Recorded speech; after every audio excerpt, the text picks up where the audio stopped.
Jazzcast Pros.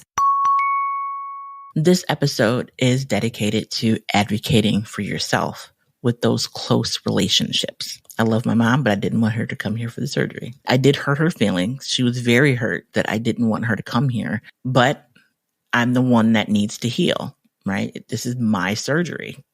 I am the one that's having their back opened up. I'm the one that is having pieces of their spine removed. I'm the one that's having rods and screws put into place. I'm the one that's got to go through the therapy. That it is my experience, and it's my right to have whoever I want around me, regardless of how people feel. And how do you say that to someone that you love and care about, and you want them to be happy, and you appreciate who they are, you love them? It's not an easy conversation to have. Knowing why this thing is important to you will give you like an added boost when it comes to being able to stand firm in your decision. Knowing your why can be very useful and important in this process of setting boundaries, especially with people that you love and that love you. Setting boundaries is a form of self-care. It's what you need in order to be a healthier you.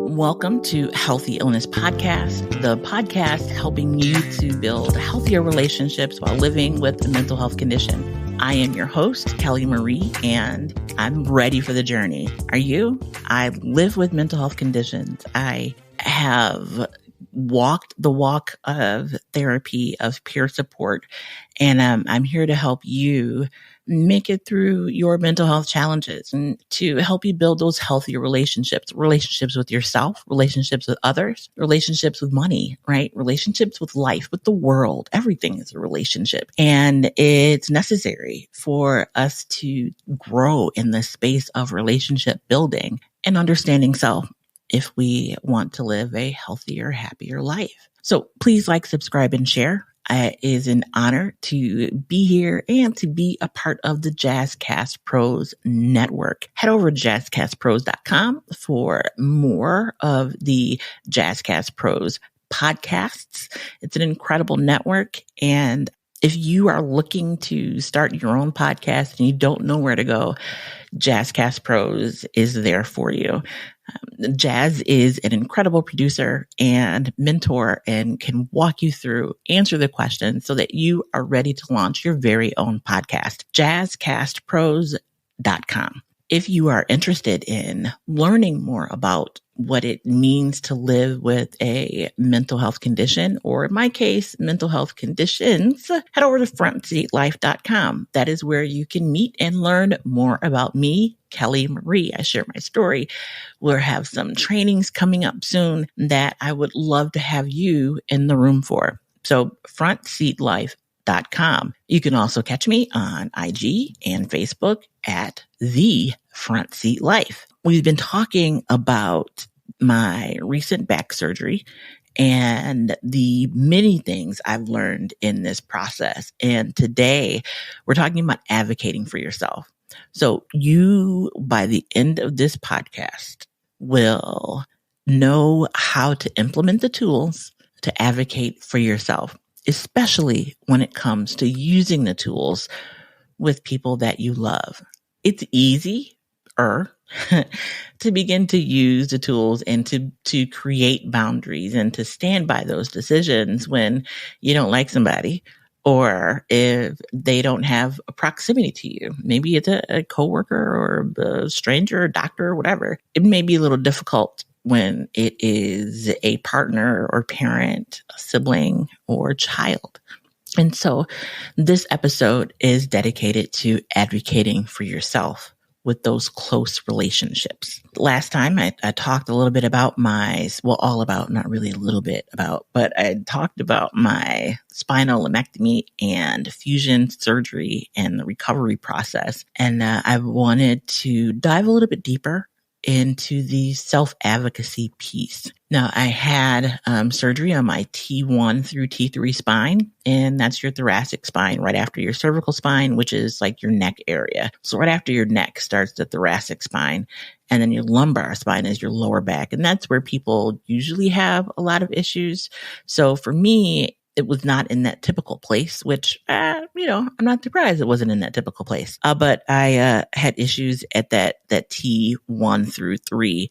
And that is where the surgery spot was, period. One of the things that was very difficult for me was to tell my mom that I did not want her to come to Buffalo to be with me during my surgery. Now you may be thinking, well, why wouldn't you want your mom to be there for you? Well, I am a different breed. I'm different. And I know that about myself. I accept me for who I am. And no one has to accept me but me. And I'm okay with that. And so I did not want my mom to be present for not many reasons, but for a couple of reasons.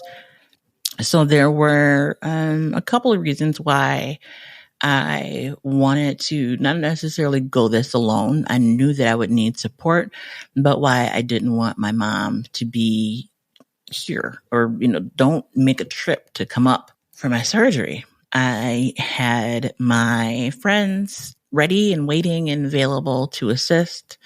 I had people that were ready to bring food, to stay with me in the hospital during the surgery and report back, on progress being made. And I just didn't feel that having my mom here would be beneficial for my recovery.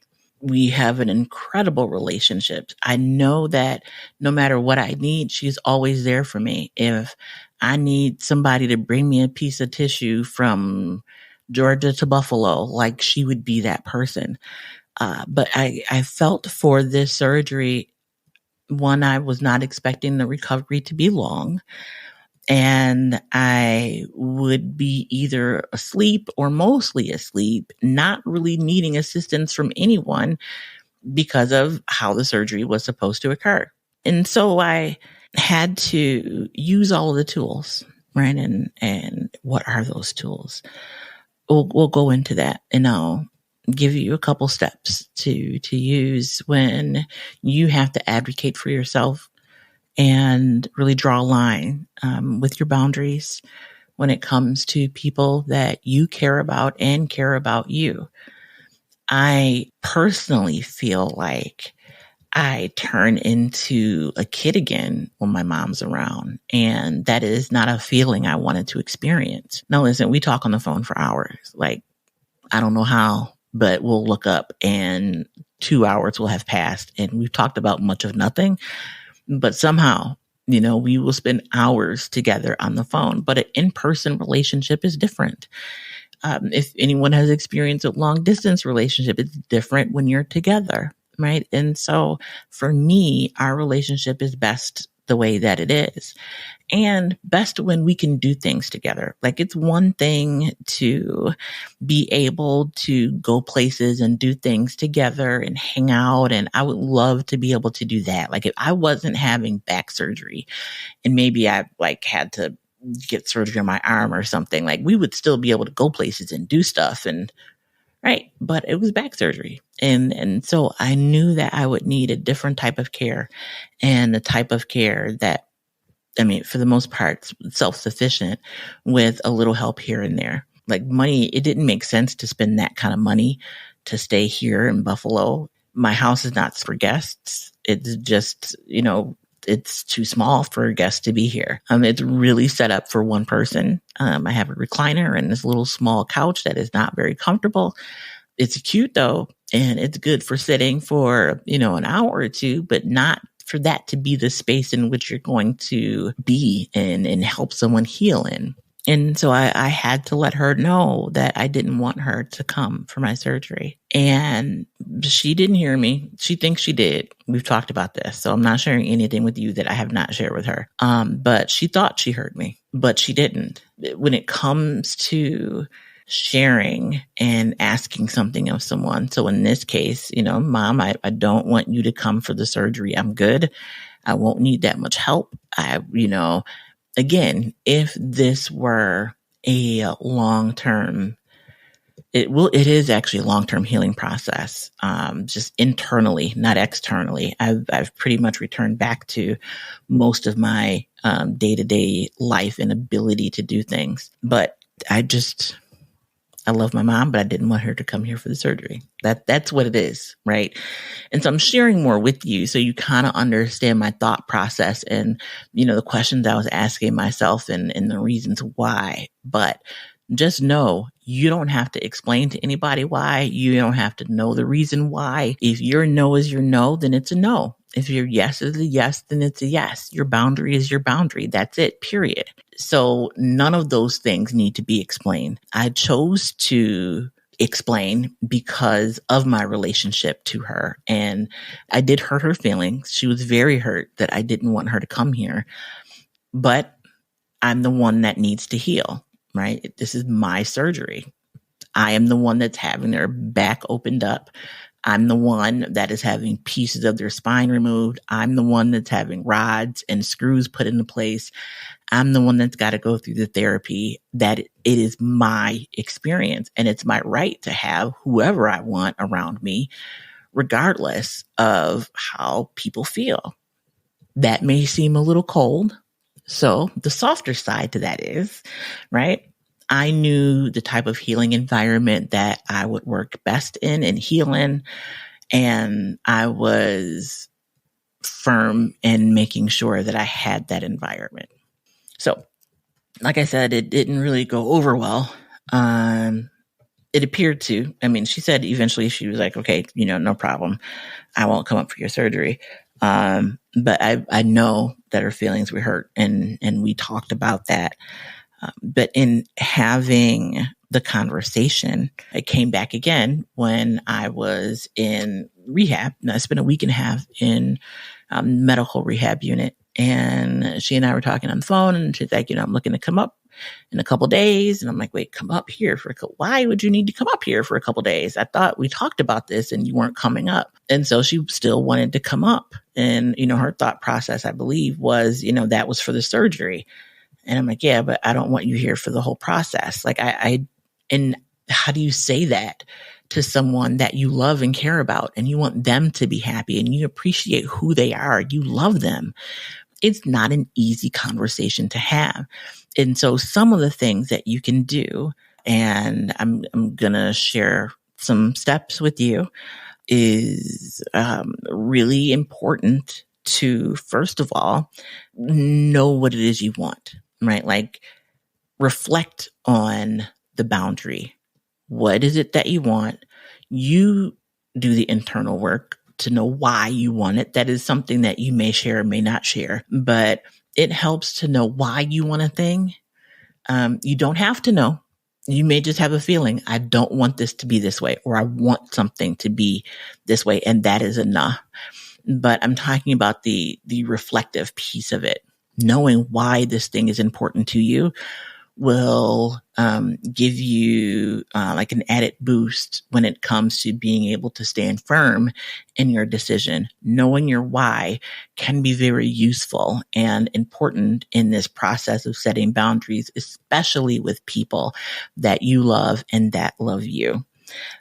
Be assertive and clear in your communications, right? You want to use I statements, right? Like, I need this thing in order to recover, right? I need to make sure that my house is a place of healing for my recovery, or I need the sun to shine on a Tuesday. Like, it may not be what you're asking for, may not be something that is possible, but it's necessary. We're talking about boundaries here, right? Not controlling the weather. But it may seem like it's easier to control the weather than it is to assert yourself when it comes to those folks that you love and love you. In some cases that have power over you. You may be trying to change the dynamic of a relationship, which wasn't the case in this situation. But it may be that is the reason behind the need for boundaries, to change a power dynamic. And when that is the case, you have to be clear. You have to be assertive.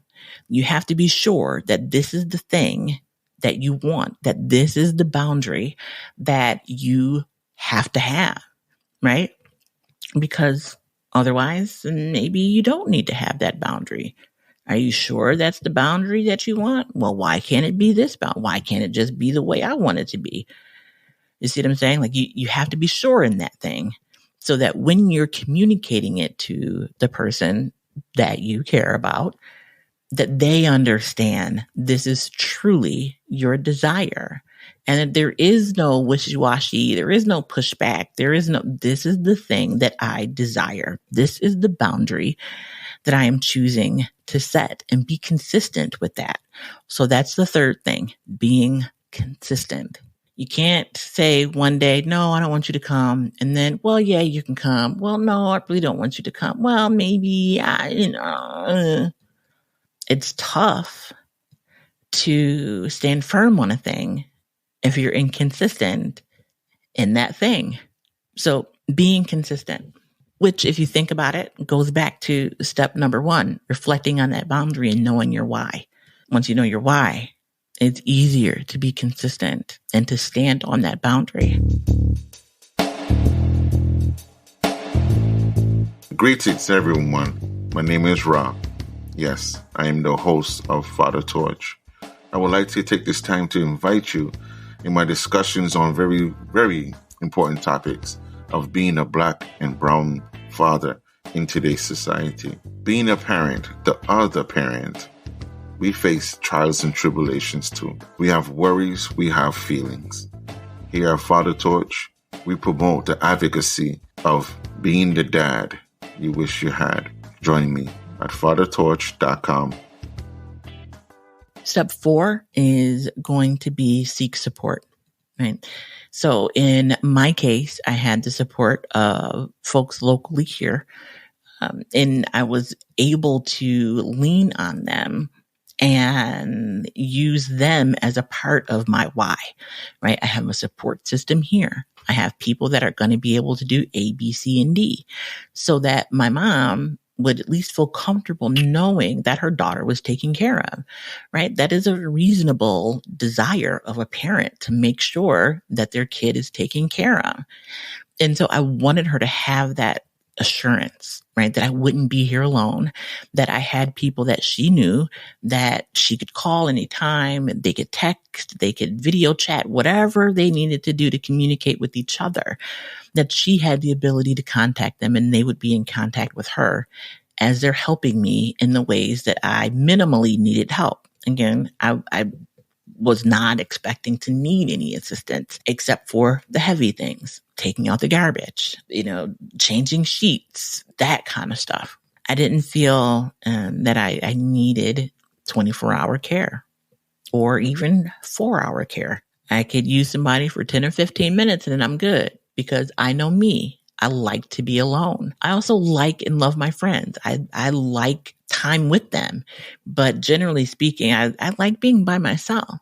And so I wanted for my healing process the time to be alone, to not have to perform for anyone, to not have to worry or wonder about how someone else is feeling. Are they eating? Are they taken care of? Like, I don't want to have to do that. And I know me, and I know that I would have done that and been that way had she been here.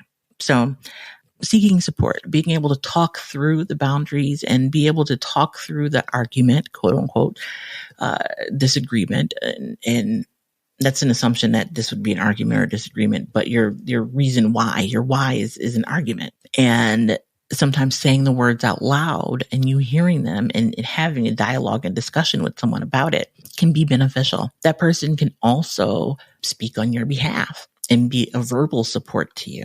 Perhaps they need to have a side conversation or like back channel conversation so that they can articulate some things that maybe that person isn't hearing when you say it. Right. So seeking support is definitely an option, and I would recommend exercising it when you need to, when it comes to setting those boundaries with those that you love and care about. Seek professional help if you need it. So that's number 5. If you're finding it tough to set those boundaries, if you're finding it difficult to face that person.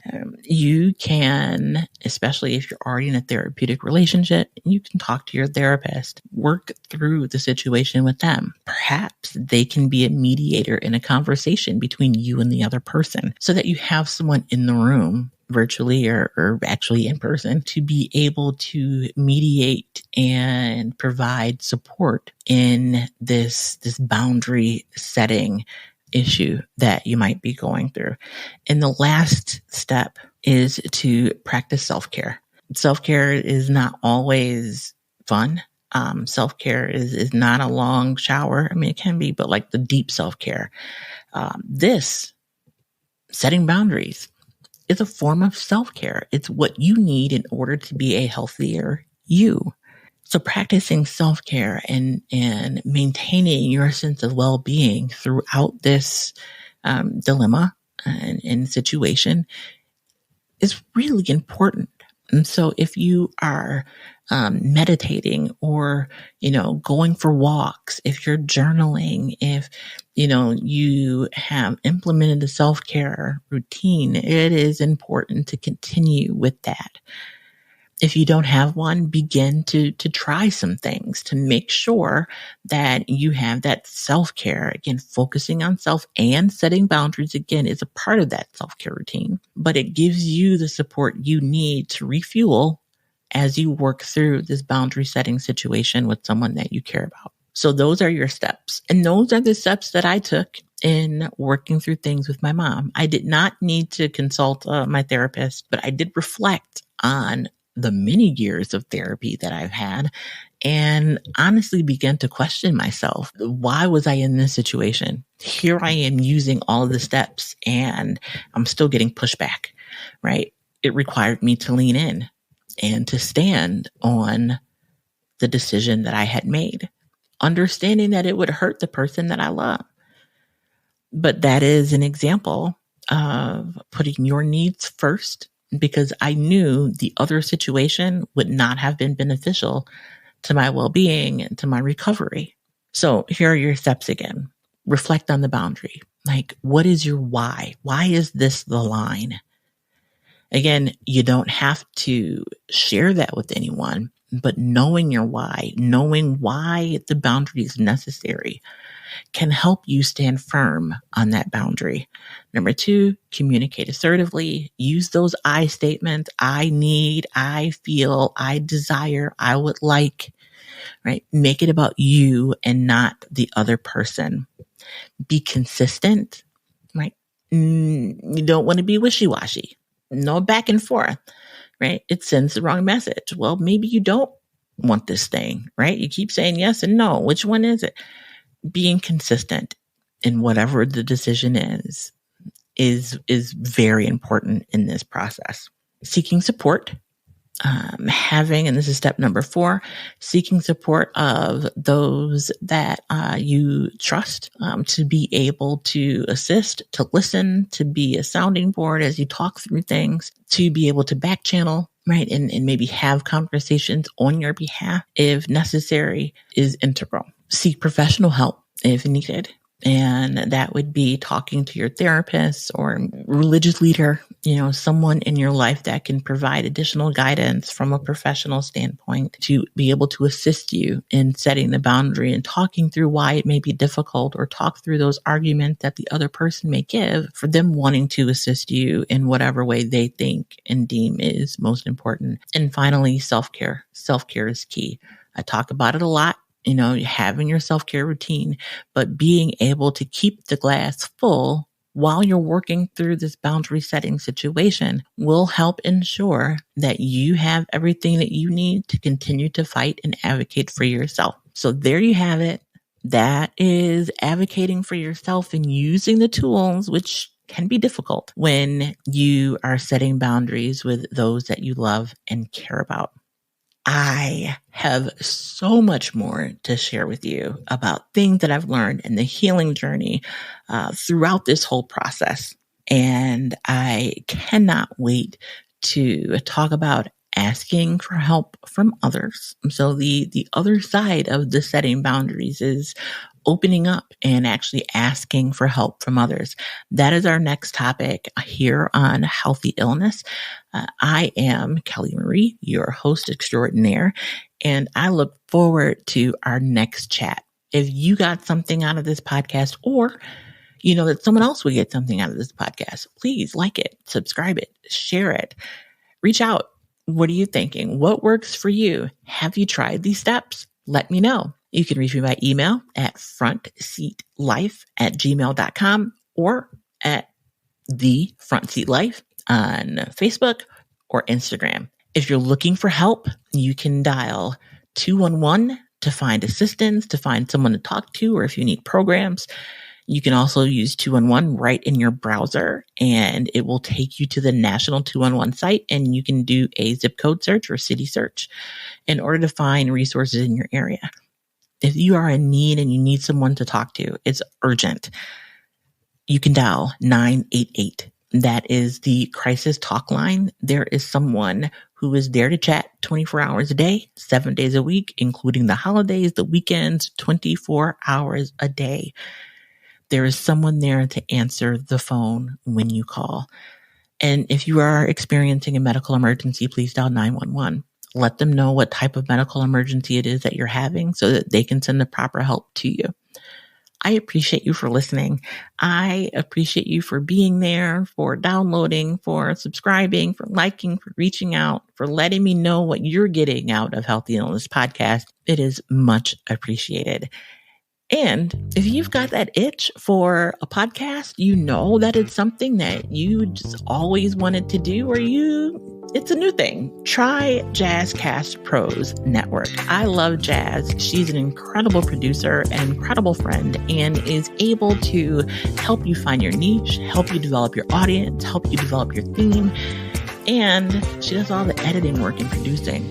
You just got to plug it up and start talking. So head over to Jazzcast Pros, an incredible network of podcasts to learn about my fellow networkers and Jazz herself. Until the next time, I encourage you to be the light. And we're talking about asking for help from others the next time.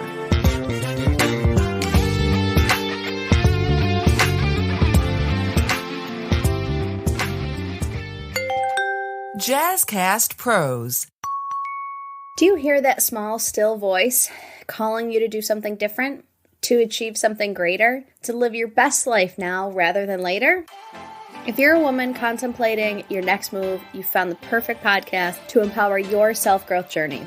Welcome to High Vibe Table Talks, the podcast to help you, the cautiously ambitious woman, remove mental barriers and take action now so that you can achieve your high vibe desires. I'm Rashawn, your high vibe curator, cheerleader, and accountability partner. As a wife, a mother, and an entrepreneur who recently quit my job to follow my dreams, I understand why you may be hesitant to throw caution to the wind and take that leap. The growth journey can be a roller coaster ride, filled with highs and lows, expectations and disappointments, fear of the unknown. But here at the High Vibe Table, we take big dreams and break them into small action steps that can transform your life. This podcast was designed to lay it all out on the table. Your hopes, your dreams, your what-ifs, your regrets. Each week we'll have a conversation with women at different stages in their journey, realizing that while we don't all want the same thing, we can learn from each other's experiences. Every growth journey has a messy middle. You're not doing it wrong. As Robert Allen said, everything you want is on the other side of your comfort zone. With High Vibe Table Talks, we tackle the mental barriers and blocks that are preventing you from taking the next steps towards your high vibe. Subscribe to High Vibe Table Talks podcast on the Jazzcast Pros Network, available on podcast platform you're listening to right now. Pull up a seat for our first conversation on Wednesday, June 21st. It's high time you activated your high vibes.